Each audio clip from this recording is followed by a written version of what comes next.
What's up, guys? Week 1 is officially among us, and it is so important to get off to a hot start. So in this video, I'm going to be going over players that need to be on your lineups in week 1. I'm going to go over players I love in every single position so that way you can get a pretty good scope of which players to value. The first one is going to be Antonio Gibson out of the Washington Commanders. I know this is a player that I actually was down on in the offseason, but a lot of what happens in fantasy football is based off opportunity, and unfortunately, because of Brian Robinson's situation, Antonio Gibson obviously is going to now get a bulk of the work on Sunday for the Washington Commanders as they take on the Jacksonville Jaguars. In his career, Antonio Gibson has averaged about 16 carries per game. I still think there is value there for Antonio Gibson. Watch, check this out. In 2021, Gibson was 11th in yards created. He was 5th in evaded tackles. Jacksonville is also a bottom 12 defense in fantasy points allowed to running backs. So I expect Antonio Gibson to have a phenomenal week in week 1.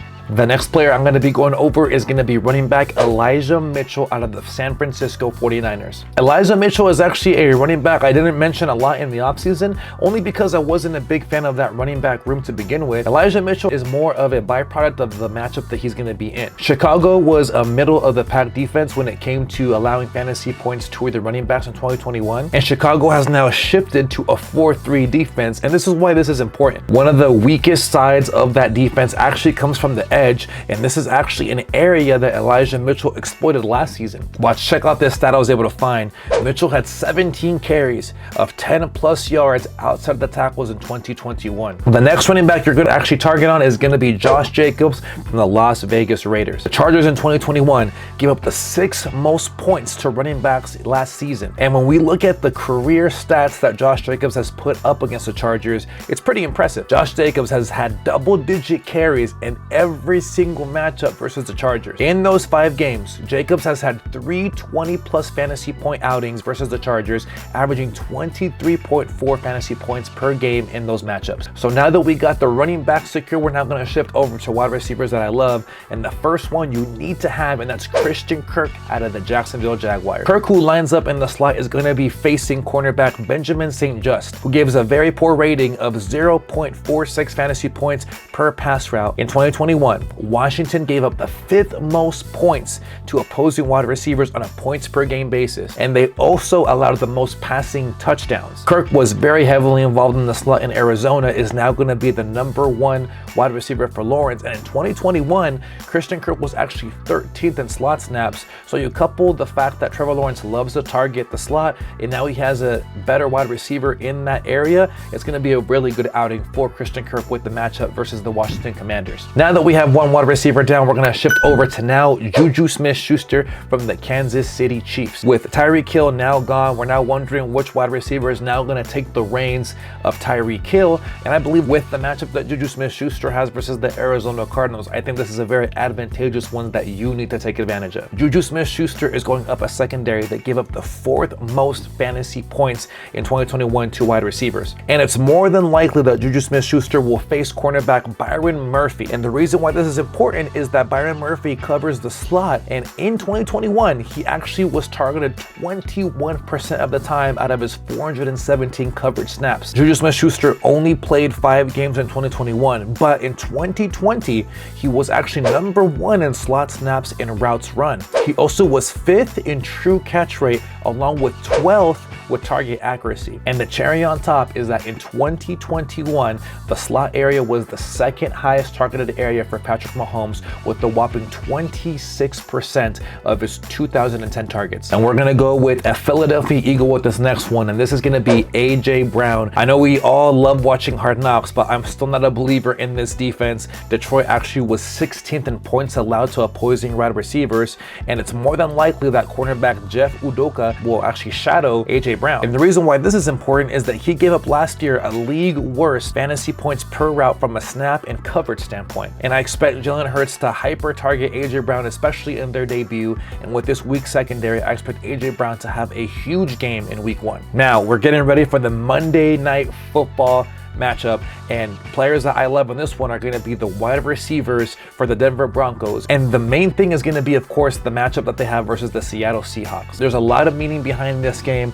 particularly around Russell Wilson making his return to Seattle playing his old team. Last season, Seattle was relatively really good versus wide receivers. They actually were a top 8 defense in fantasy points allowed. But the thing is, their top corner, DJ Reed, is now out, and Trey Brown, their top cornerback now, is on the PUP list to begin the season. And I expect with all the hype around Russell Wilson making his return, he is going to ball out, and the beneficiaries of that are going to be his wide receivers, Jerry Jeudy and Courtland Sutton. Now, for those of you that are in DFS leagues or are in deeper leagues, these are some wide receivers that I would highly recommend for you to start. I really like Quez Watkins from the Philadelphia Eagles going up against the Detroit Lions. It's more than likely that Watkins will actually face Detroit Lions cornerback Will Harris, and Will Harris actually last season was targeted a very high rate of 23% of his 293 coverage snaps, and Watkins was actually number 1 in target separation versus man, and he also was 3rd in target separation. So if you're looking for a cheap investment with good upside in week 1, I'll look at Quez Watkins. Another wide receiver to target in deeper leagues is going to be Marques Valdes-Scatling. And I like MVS because of the matchup. He's going to be facing Trayvon Mullen. Mullen was actually targeted 27% of the time of his snaps and also 25% of the time when he was in coverage.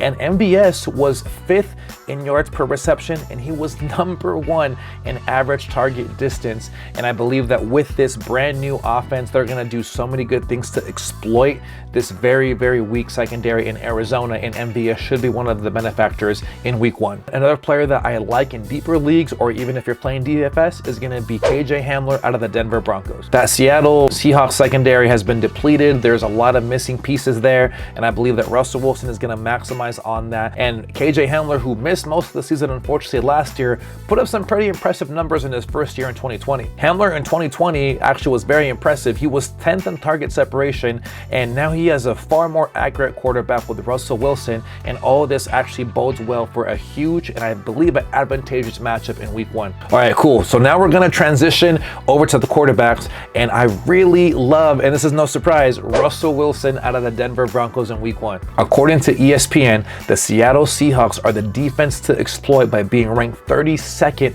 among their secondary. For a while, the Seattle Seahawks have had a 4-3 defense. They're now making the transition to a 3-4 with all the missing pieces as well as the new transitions that they're doing on their defense. I believe that Russell Wilson is going to be able to take advantage of that chaos and have a huge outing in week 1. And just in case you forgot how good Russell Wilson was, check out these stats in 2020. Wilson was elite by being 6th in deep ball catchable pass rate. He was 11th in deep ball accuracy, and he was 7th in true passer rating. So Russell Wilson is a must start in week 1 and someone that I would not mind investing in going into the matchups. And the second quarterback I love in week 1 is going to be none other than the MVP himself, Mr. Aaron Rodgers from the Green Bay Packers. And I just love Aaron Rodgers just because of the matchup he's going to be facing with the Minnesota Vikings. There's 2 different components I want to target here. First, Minnesota was terrible in 2021 versus quarterbacks. They actually allowed the 3rd most passing yards. They also were the 6th worst in points allowed to QBs in 2021. Minnesota ranked the 5th worst in adjusted fantasy points added with a rate of 1.9 points. The final thing here to add is that in his career versus Minnesota, Aaron Rodgers has had a passer rating of 100.4 with over 6,800 yards and 56 career touchdowns with only 7 interceptions. I believe that the matchup is juicy and one that Aaron Rodgers will exploit to kick off 2022. Now we're going to transition over to the tight ends, and I love Irv Smith out of the Minnesota Vikings going up against the Green Bay Packers. Green Bay was the 11th worst defense when going up against tight ends in 2021. And I also like Irv Smith because Cousins targeted the tight end 21% at the time, making it the 2nd highest targeted area last season. And also in 2021, Irv Smith was 2nd in fantasy points per target, and he was 8th in yards per target. So all of this makes it easy for me to want to start Irv Smith in week 1 versus the Green Bay Packers. We're going to stay over here with the NFC North for another tight end in there, and that's going to be TJ Hockenson from the Detroit Lions going up against my Philadelphia Eagles. Now, it's no mystery. If 2021 was any sign of things to come this year, you know that the tight ends were players that feasted off of Philadelphia's secondary. Philadelphia was tied for the most points allowed to tight ends in 2021 on a points per game basis, and last last season when Hockenson faced these same Eagles, he was targeted 11 times, and of those 11 times, he got 10 of them for 89 yards, making for a huge outing last year. And I believe that until we see something change, I believe that Hockenson will be a must start in week 1 versus the Philadelphia Eagles. And then one bonus one is going to be the guy who just signed the extension, who just secured the bag, and that's going to be Mr. Darren Waller from the Las Vegas Raiders. So before we go into why I love Darren Waller in week 1, we're going to go over the details of his contract. Darren Waller today signed a 5-year deal worth $66 million. And the thing is, since becoming a starter in 2019, Waller ranks second among tight ends in catches and yards. And in 2022, I believe he's going to have a big season, especially to kick things off in week 1, because he's going up against the Los Angeles Chargers. And the Chargers, if you did not know this, actually gave up the most points to tight ends on a points per game basis in 2021. And in 2021, Darren Waller was a beast. Darren Waller was 3rd in deep targets, he was 3rd in target share, and he was 3rd in expected fantasy points per game. So I expect him to maximize and to show why Las Vegas invested in that extension for him, and in turn is going to have a phenomenal game in week 1 going up against the Los Angeles Chargers. All right, guys, I hope this helped you as you get ready for the first week of the NFL season. Best of luck to you, and as always, keep it 100.